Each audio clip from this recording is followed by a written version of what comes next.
guys, welcome back, and as promised in this video I will be going through how I built the read table for my Suzuki Jimny for my use. Oh hello! Oh hello! I got company.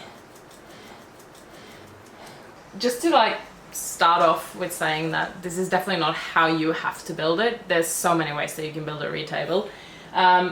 In terms of how I built mine is not level. I know some people have basically made a back plate and they've made an additional plate on the front which they have leveled out, which looks really good as well.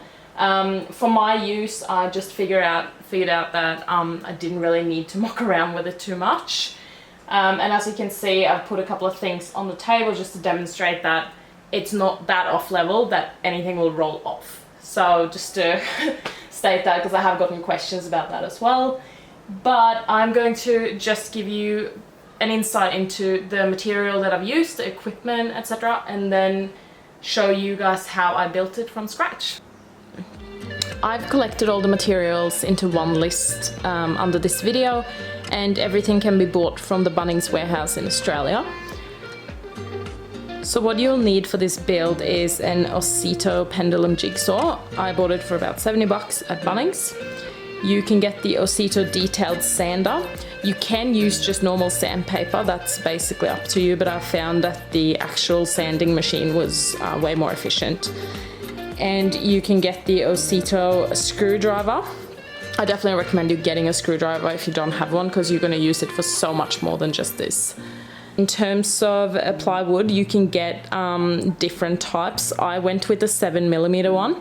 I wouldn't probably recommend going too thick because it's just going to look really chunky, but it's all comes down to preference. You should also get a pack of 2 butt hinges, which is used to connect the actual table with the panel. What you'll also need is screws, and it all depends on how thick your plywood is with the actual hinge on top. I wouldn't recommend going longer than that because then you're going to screw through the actual table and it won't look nice. But yeah, you would just have to measure that and putting the plywood and the actual butt hinge together and see how far the screw will actually get through before it attaches. And to hold the table up at 90 degrees, I bought some polyester webbing. I don't really know what to call it, but I've attached the link below. Another thing you want to think about getting is snap fasteners if you want to attach it the same way that I have been doing. Alternatively, you can use tie-down straps. I've used both just because my table was a bit larger and I wanted to avoid that it was shaking when I was driving on uneven terrain, etc. Other things you should consider getting as well, which you will essentially need anyways, it's measuring tape.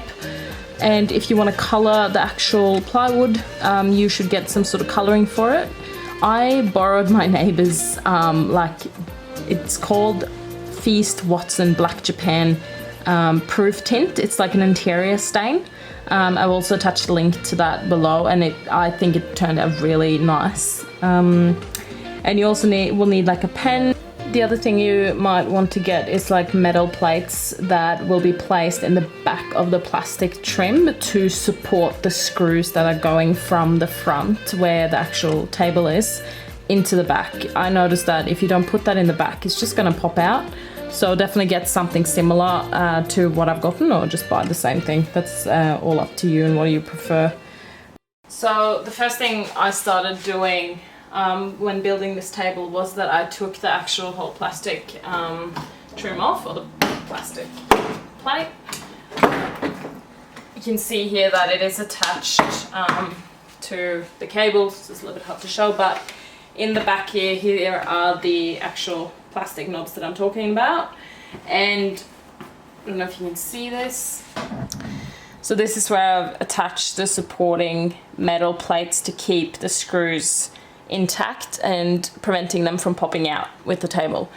There's definitely different ways you can do it. You could probably use a nicer plate. The reason why I used these ones was because I already had them, and I just thought I would save money and not worry too much about it because it's on the back anyways.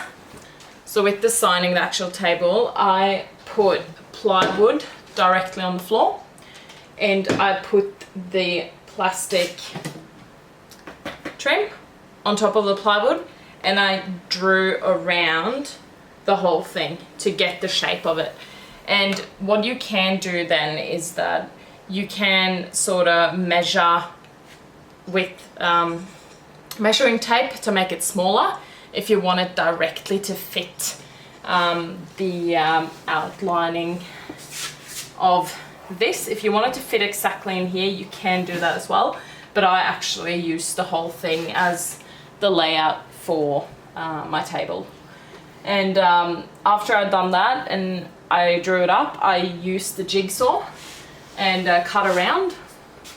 And what you would have to do then is to sand it down and sort of test it a bit in terms of how wide do you want it, and also how big do you want it, like height wise. For me, if I would do it again, probably would have cut off maybe like 1 centimeter or 2 in the edges just to prevent that it was that wide. But that is something I can actually change later on if I do make another one.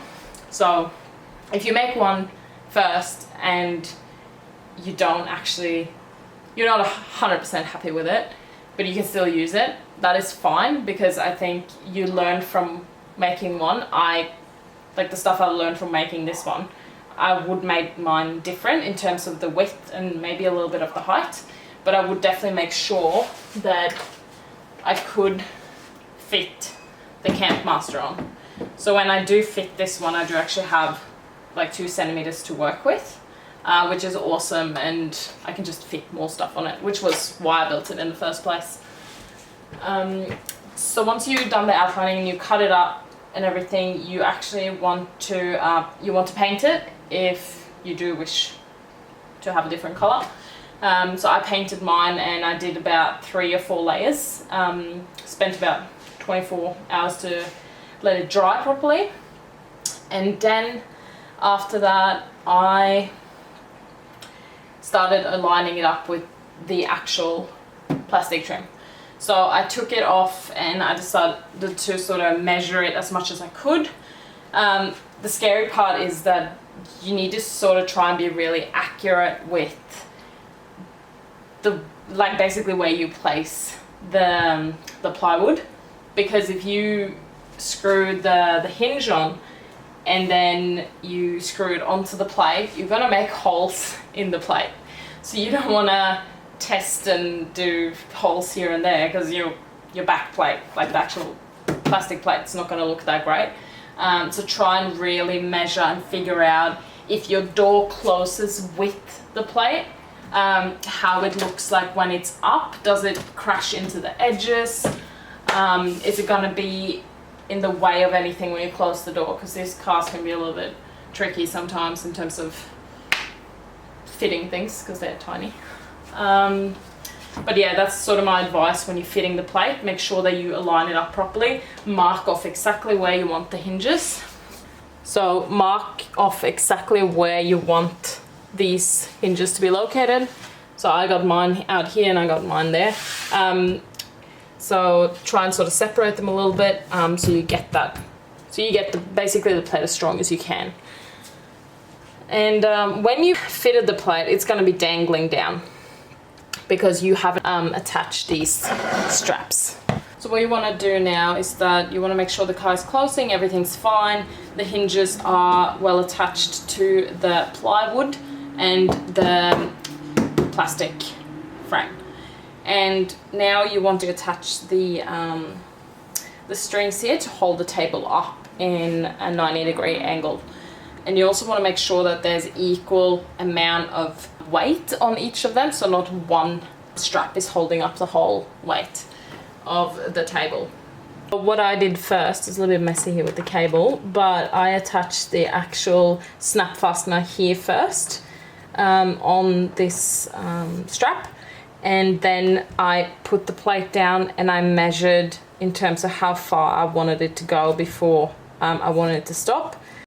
Made a mark on the actual strap to make sure that that's exactly where exactly where I want the screw to be. So make sure that you mark on the actual strap to prevent that it gets too loose or too tight. And you repeat the same process on the other side.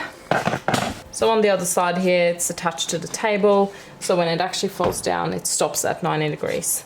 So this can be a little bit tricky as well, I'm gonna admit, because you screw it onto the string, it might, you know, stretch a little bit or it might get a little bit tight, but I think you'll be fine if you just test it out a couple of times.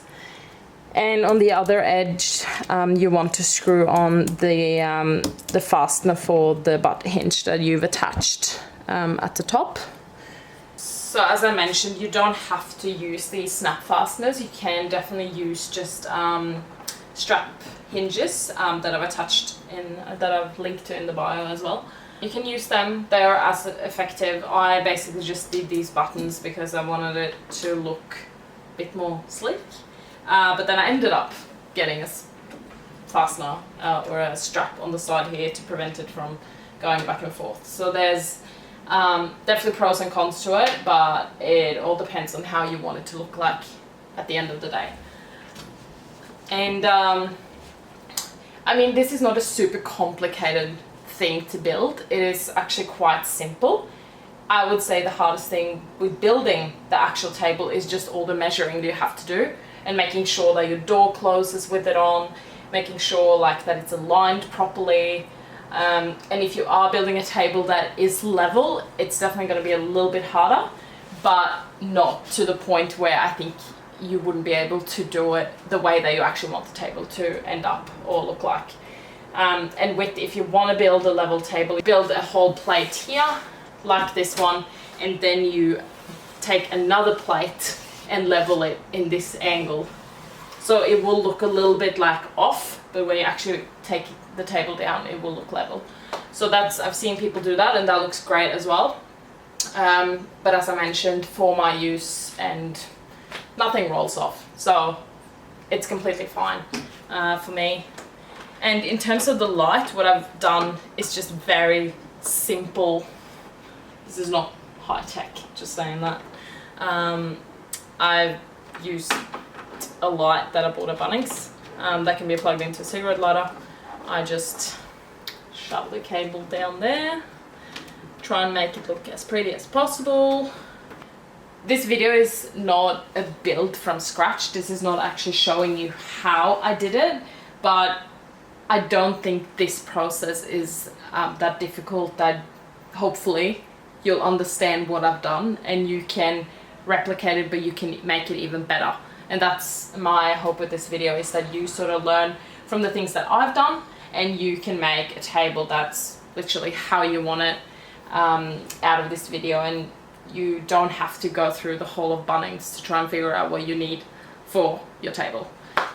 But I would definitely say that if I would do it again, would make it a little bit shorter, a little bit, reduce the height a little bit, not much, but just for it to, I guess, not take up the whole space when I close the door. It does fit perfectly when I close the door. I don't have any issues in that way, but reducing the height of the table would probably just make it look a little bit more sleek.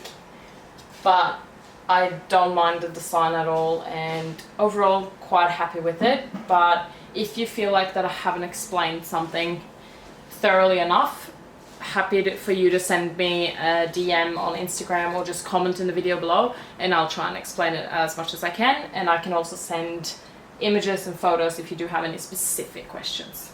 So I hope that you liked this video and that I somehow managed to explain it in a way where you become a little bit more confident before you start building your retable. And in the next coming weeks, will be posting a video on how I created my storage system in my car. You might have seen it already on Instagram, and I did post about what I did actually use to build it, so you can have a look at that before I post the video. But thanks so much for watching, and leave a comment below if you have any questions. See ya!